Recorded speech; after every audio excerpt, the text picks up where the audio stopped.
हैं सी न्यूज भारत। मैं हूं आपके साथ अर्जिता मिश्रा। सी न्यूज पर वक्त हो चुका है न्यूज बुलेटिन का। आइए नजर डालते हैं इस वक्त की बड़ी सुर्खियों पर। बिहार जिले के बगहा में सीताराम मंदिर के पास NH 28 पर बाइक और बोलेरो के आमने सामने टक्कर होने से बाइक चालक घायल हो गया, जहां बोलेरो चालक गाड़ी के साथ फरार हो गया और बाइक चालक का पैर टूट गया और वो बेहोश हो गया। बता दें, बाइक चालक की स्थिति गंभीर बनी हुई है, जिसे नजदीकी अस्पताल में भर्ती कराया गया है। बिहार से सीनियर संवाददाता संदीप कुमार की रिपोर्ट।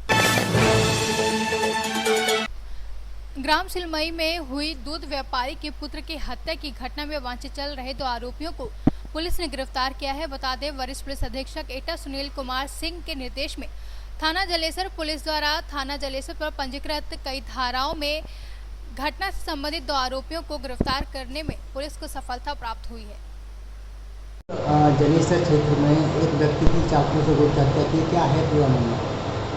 थाना जलेसर क्षेत्र में आज बीती रात लगभग 8:30 बजे एक सिलामई गांव में शैलेंद्र यादव नाम के युवक थे, उसके गांव के ही दुर्वेश यादव नाम के व्यक्ति द्वारा चाकू पेट में मार के गंभीर रूप से घायल किया गया था।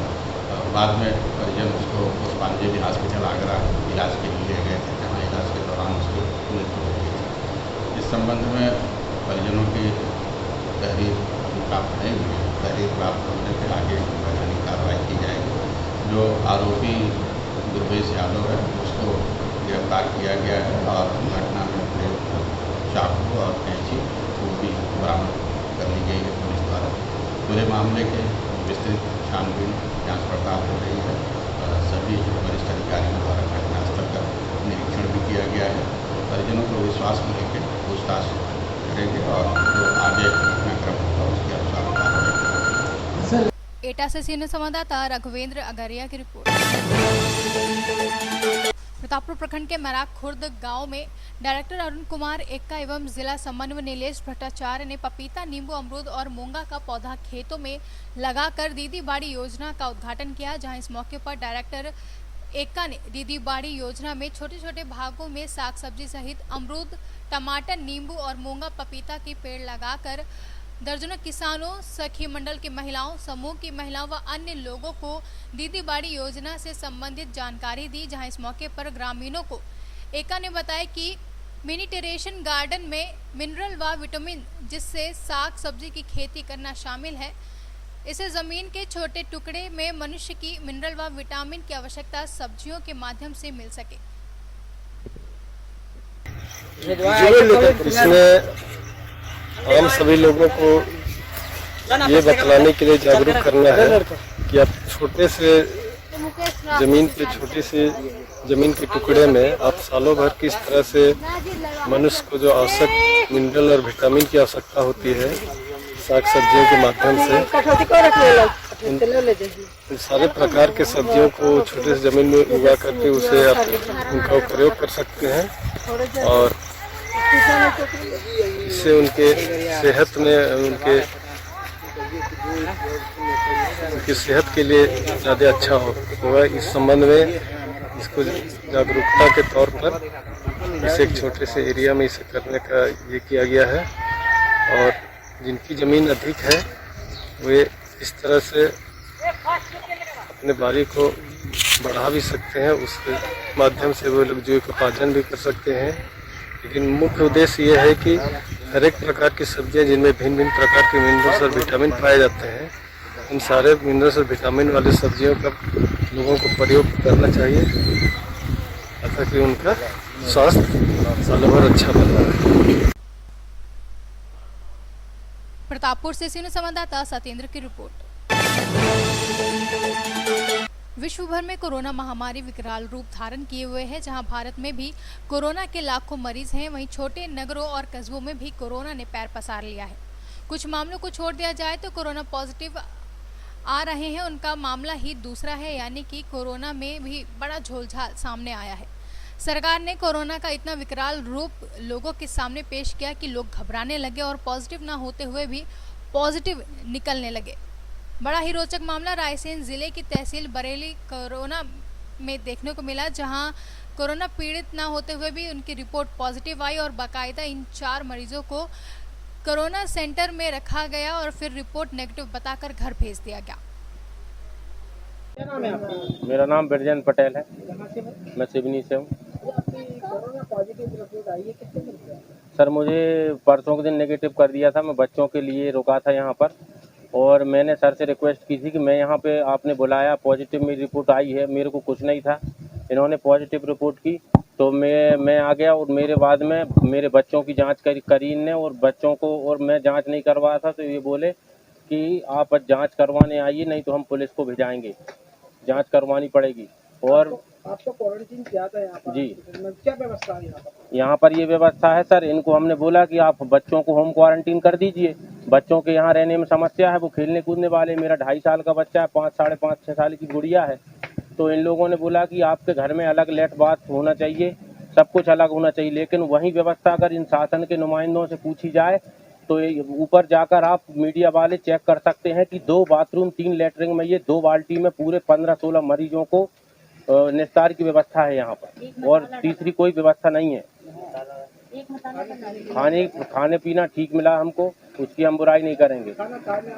खाना सर कोई प्लेट मिलेट वगैरह कुछ नहीं रहती, वो तो सादे जो पेपर रहते हैं जिसमें जैसे बाहर अपने को चाट वगैरह पैक होता है ठेलों पे, उनमें खाना पैक होके आता है और वो अपन उसी में खाते हैं, चाहे वो दाल चावल हो चाहे सब्जी रोटी।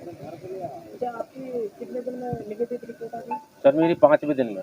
आप अभी स्वस्थ हैं क्या? बिल्कुल स्वस्थ है सर। पहले कैसे थे जब आपको? सर पहले पॉजिटिव थे, जब भी स्वस्थ थे हम। हाँ और आज भी? आज भी स्वस्थ है, मात्र मैंने 1.5 दिन की दवाई खाई बस, 3 टाइम की, फिर भी आपको नेगेटिव आ गया मैं अब। फिर भी आपको पॉजिटिव रिपोर्ट आई थी आज? हाँ ये गलत है या सही? नहीं वो तो गलत है ना, क्लियर दिख रहा है सर उसमें, बस आवाज उठाने वालों की कमी है। मैं तो इसलिए आवाज उठा रहा हूँ यहाँ सामने आप लोगों के लिए, आप पूछ रहे हैं तो मैं इसलिए बता रहा हूँ क्योंकि मेरे बच्चों की सबसे बड़ी प्रॉब्लम थी। मैं तो यहाँ महीने भर क्वारंटाइन रह जाता, पर इनको मैंने सिर्फ इतना रिक्वेस्ट किया था कि मेरे ये बच्चे छोटे छोटे हैं, आप बताइए घर पे रोना धोना मचा हुआ है, ये बच्चों को यहाँ पे लाके, ये बच्चों का जब मैंने इनको बोला तो ये बच्चों के प्रति भी ये संवेदना व्यक्त कर रहे थे मेरे लिए कि यहाँ इनको ले आइए नहीं तो हम रायसेन रेफर कर देंगे, एसडीएम जाएगा, पुलिस जाएगी, आपको उठाकर लाएंगे। ये कौन कह रहा था आपसे? ये यहाँ के वर्मा जी बोल रहे थे, गिरीश वर्मा, डॉक्टर गिरीश वर्मा। क्या बोल रहे थे? मेरे को बोला इन्होंने फोन पे कि हम पुलिस भेजा देंगे, पुलिस जाएगी और पुलिस आपको उठा के लाएगी। किस बात को लेकर ले जाएगी? ये इस बात को लेकर ले जाएगी, बच्चों को मैंने बोला था कि सर होम क्वारंटाइन कर दीजिए बच्चों को, और मैं यहाँ रूम पर हूँ, किराए से रहता हूँ, किराए से मैंने बोला था कि मेरे अगर आपके पास में ये व्यवस्था है कि गाँव पे क्वारंटाइन की व्यवस्था नहीं है शासन की, तो मैं शहर में रहता हूँ तो मेरे बरेली में होम क्वारंटाइन बच्चों को कर दीजिए। लेकिन इन्होंने एक नहीं सुनी। मैंने मजबूरी में, क्योंकि तमाशा खड़ा होता है, मैं एक इज्जतदार परिवार का व्यक्ति हूँ, गांव में पुलिस जाएगी, मेरे घर में आज तक पुलिस नहीं गई, तो इस कारण मैंने इनको फोन करके तुरंत मेरे चाचा जी की जीप से बुलाया यहाँ पर और इनको मैंने भर्ती कराया अस्पताल में। क्वारंटीन की व्यवस्था कोई व्यवस्था नहीं है? कोई क्वारंटीन की बोलते हैं कि गाँव में कोई क्वारंटीन की व्यवस्था नहीं है। मैं साथ हॉस्पिटल में है क्या व्यवस्था? हॉस्पिटल में काय की व्यवस्था है, हमको बिल्कुल पास में सो रहे थे हम, बढ़िया और रहे। क्या नाम है आपका? मेरा नाम सीमा धाकड़, आशा कार्यकर्ता मगरदा। अच्छा, आपको आपका जांच होती है जी। कौन से दिन आपको कोरोना पॉजिटिव रिपोर्ट आई? 9 तारीख में सर। उसके बाद क्या हुआ? उसके बाद सर मेरा फोन गया BCM सर का, कह सीमा आप पॉजिटिव निकली हो, तो मैंने कहा ठीक है सर मैं आती हूँ 8-9 बजे तक। फिर मेरी वर्मा जी का फोन गया, कह सीमा आप पॉजिटिव हो, तो मैंने सर से बोला कि सर ऐसा मुझे कुछ वीकनेस नहीं लग रही है कि मैं पॉजिटिव हूँ, लेकिन आप कहते हैं ठीक है मैं आ जाती हूँ। तो कह लगे मैंने क्या कहा है पॉजिटिव हूँ? मैंने कहा सर आपने ही तो बताया था। कह ठीक है आप आ जाओ या गाड़ी पहुँचवाएं आपके लिए। नहीं, मैंने कहा सर मैं आप मिस्टर की गाड़ी से आ जाऊंगी, वो छोड़ देंगे मुझे। तो मैं सर 8:30 बजे यहाँ पे आ गई थी। आपको क्वारंटीन कहाँ किया था? हॉस्पिटल में सर, दूसरी मंजिल पे। हॉस्पिटल में क्या व्यवस्था है? हॉस्पिटल में सर पूरी खाने पीने की सब सर बढ़िया व्यवस्था, अच्छी है, खाने की व्यवस्था ठीक है, लेकिन लेटरिन बाथरूम है सब, सिर्फ 3 लेटरिन है और दो नहानी है। उसमें से सर जितने भी हम 14 मेंबर थे सब उसी में जाते थे सब लोग। हाँ, एक ही में। जब क्वारंटाइन जैसा कोरोना पॉजिटिव है इंसान, तो अपन कहते हैं कि उसको अलग अलग नियम दिए जाएं, अलग अलग सामान दिया जाए, उसकी चीज को कोई छुए ना, तो ऐसा कुछ भी नहीं है सर। वहाँ पे सब एक ही जगह जाते हैं, नहाने भी एक जगह जाते हैं, सब कुछ एक जगह। और जैसे बाढ़ है तो उसको रोज अपन को सैनिटाइजर करना चाहिए, स्प्रे करना चाहिए, तो दूसरे तीसरे दिन होता है सर। पर डे नहीं होता? पर डे नहीं होता सर। पॉजिटिव रिपोर्ट आने के बाद आपने दवा खाई होगी, जब तो आपकी नेगेटिव आई है? नहीं सर, मैंने एक भी मेडिसिन नहीं खाई, बिल्कुल भी नहीं खाई, पूरी मेरे पास अभी यहीं पे है मौजूद। इसलिए मैं इस बात का मुद्दा उठा रही हूँ, क्योंकि मैंने मेडिसिन नहीं खाई, उसके बाद भी 6वें दिन मेरी जो मैंने जांच करवाई तो वो मेरी नेगेटिव आई। और मैंने अभी सर वर्मा जी से फोन लगाया कि सर आप कहाँ पे हैं, तो सर ने मुझसे ये बोला कि मैं खाना खाने लंच पे आ गया हूँ। सीमा क्या बात है? तो मैंने कहा सर आपने हमें परेशान किया है, तो हमारे मिस्टर आपसे मिलना चाहते हैं। तो सर का कहना ये है कि गलती तो हो जाएगी, अब ऐसा कुछ नहीं है कि वो गलती इंसान से ही होती है। बगैर दवा की आपकी नेगेटिव रिपोर्ट आ गई है? जी जी, बगैर दवाई खाए?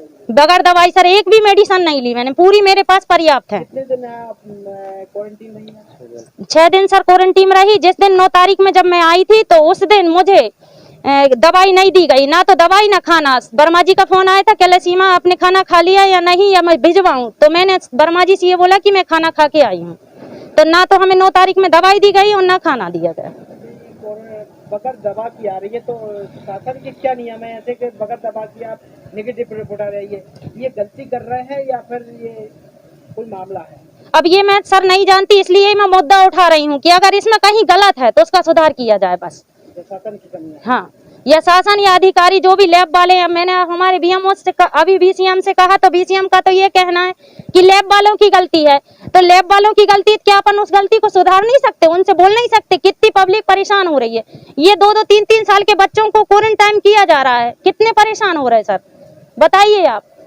मुझे सर किसी के लिए, अधिकारी हो या कोई भी हो, मुझे किसी से ऑब्जेक्शन नहीं है, लेकिन मैं आम जनता के तौर से कह रही हूँ कि अगर कुछ गलत है तो उसका सहयोग करें, उसको सुधारें, जो पब्लिक ज्यादा परेशान ना हो। और गवर्नमेंट भी इतना पैसा दे रही, गवर्नमेंट तो उसके तरफ भी तो सोचें कि गवर्नमेंट कितना पैसा दे रही है इसके लिए। क्या एक बात उनको नहीं सोचना चाहिए कि गवर्नमेंट पैसा दे रही है तो सुरक्षित रहे ना देश, क्यों पीछे जाए? गुमराह किया जा रहा है कि कोरोना में लोगों को? हाँ सर, गुमराह किया जाता, मेरा तो पक्का कहना है, क्योंकि मैंने खुद इसको पहचाना है। मैंने जब दवाई नहीं खाई और मैं नेगेटिव आई हूँ, तो ये गुमराह है ही। मेरा नाम अनीता पटेल है, मैं सिवनी रहती हूँ, और मुझे यहाँ बेमतलब में कोरोना पॉजिटिव ठहराया गया है। मैं 4 दिन भर्ती रही हूँ यहाँ पर। शनिवार के दिन 10 तारीख में मैं यहाँ एडमिट हुई थी, और आज मुझे नेगेटिव ठहरा दिया गया है। किस आधार पर? दवाई कोई खाई नहीं है, और मेरे साथ में मेरे 2 बच्चे हैं छोटे छोटे, उनको कोई दवाई नहीं दी, उनको सिर्फ एक पैरासीटामोल दी थी फीवर की, जबकि फीवर उनका था नहीं। रोज टेम्परेचर चेक होता था, टेम्परेचर में कोई बढ़ोतरी नहीं थी, और एक एंटीबायोटिक दी थी। तो फीवर की दवाई भी मात्र 2 दिन खिलाई है उन्हें, वो भी निगेटिव हो गए हैं। कोरोना पॉजिटिव लोगों को गुमराह करके जबरदस्ती किया जा रहा है या फिर चूतिया बना जा रहा था? सर, अगर किसी को कोरोना होगा तो उसे अपने आप में थोड़ी सी वीकनेस भी तो समझ में आएगी। हम लोगों को कोई वीकनेस नहीं है, हम स्वस्थ हैं अपने आप में, ना कोई सर्दी है, ना खांसी, ना जुकाम, फिर कोरोना कैसे हुआ हमें? रायसेन से अरशद की पैच। रायसेन से सीनियर संवाददाता अरशद की रिपोर्ट। खबर सुल्तानपुर से है, जहां नगर पालिका परिषद की बोर्ड बैठक में सालाना बजट 3 मिनट में 61 करोड़ 40 लाख का बजट पास कर दिया गया, जिसमें विकास कार्य जैसे बिजली, पानी, सड़क और साफ सफाई पर कोई चर्चा नहीं हुई, जिसको लेकर कुछ सभासद विरोध करते हुए नगर पालिका परिसर में धरने पर बैठ गए और नगर पालिका प्रशासन के खिलाफ नारेबाजी करने लगे। उसी दरमियान नगर पालिका गेट से 500 मीटर दूरी तक पुलिस प्रशासन ने रोड पर बैरियर लगाकर आवागमन बंद कर दिया और पालिका के अंदर से लेकर बाहर तक भारी पुलिस बल तैनात कर दी गई, जिसमें विकास कार्यों को लेकर करीब 61 करोड़ 40 लाख रुपए का सालाना बजट पास किया गया। वहीं 3 मिनट में ही बजट पास करने और विकास कार्यों जैसे बिजली, पानी, सड़क और साफ सफाई जैसे मामलों पर चर्चा न होने से नाराज सभासदों ने हंगामा शुरू कर दिया और धरने पर बैठ गए। किस तरीके की बैठक रही, क्या बजट पास हुआ, कितने सभासद आपके साथ? आज बजट एजेंडा में बजट का बैठक था। 11 बजे का टाइम था। 11:10 पे बैठक शुरू हुई, जिसमें 27 सदस्य उपस्थित रहे। 27 में से 5 नामित सदस्य और 22 जिनको कि आज के एजेंडे में वोटिंग देने का अधिकार था। 22 में से 16 आज बजट के फेवर में हाथ उठाएं और 5 ने विरोध किया। जो सभासद विरोध कर रहे हैं उनका कहना है कि रजिस्टर लेके आप लोग भाग लिए। ऐसा कुछ नहीं था, कार्रवाई की पुष्टि की गई। जिन लोगों ने बजट के पक्ष में थे उन लोगों ने मेज को थपथपा कर पुष्टि की। उसके बाद बैठक समाप्ति की घोषणा की गई। फिर उसके बाद भी हाल समाचार थोड़ा सा 5 मिनट बैठ करके हुआ। बैठक समाप्त होने के बाद उसके बाद में आई। कितने का बजट पास हुआ? बजट हुआ है 61,40,86,909 रुपये का। भैया हम लोग अपने स्वच्छता के लिए बैठे हैं। हम लोग का कोई काम नहीं हो रहा है। बिजली, पानी और सड़क, रोड कुछ भी नहीं। हम लोग को भी जनता लेके आई है। हम लोग भी चाहते हैं, जनता को क्या जवाब देंगे। कितने सभासद धरने पे बैठे हैं? 10 सभासद बैठे हैं भैया धरने पे। और मैं यहाँ मीटिंग के समय पहुँच गई थी, मेरे से साइन नहीं हुई, करवाया गया और रजिस्टर लेके भाग गए ये लोग। और साइन 5 लोगों की साइन नहीं करने दिए। और चेयरमैन खुद उस समय बैठी थी। और 1 करोड़ का बजट 3 मिनट में पास हो गया। हम लोग को बोलने ही नहीं दिया गया। सालाना बजट बैठक थी और लोकतंत्र के इतिहास में, नगर पालिका के इतिहास में इतना कलंकित कार्यकाल किसी का नहीं रहा है जितना कलंकित कार्यकाल, जितना अलोकतांत्रिक तरीके से इस बार नगर पालिका चलाई जा रही। जिस व्यक्ति के ऊपर शासन द्वारा जांच में 1,14,90,544 रुपए का दोष हो, वही व्यक्ति बिना किसी को सुने, बिना सदन को समझे, सिर्फ एक लाइन में एजेंडा पास कराकर 16 लोगों का समर्थन लेकर के भाग जाता हो और कहीं भी नगर की सफाई, पानी, बिजली की व्यवस्था की कोई चर्चा ना हो रही हो।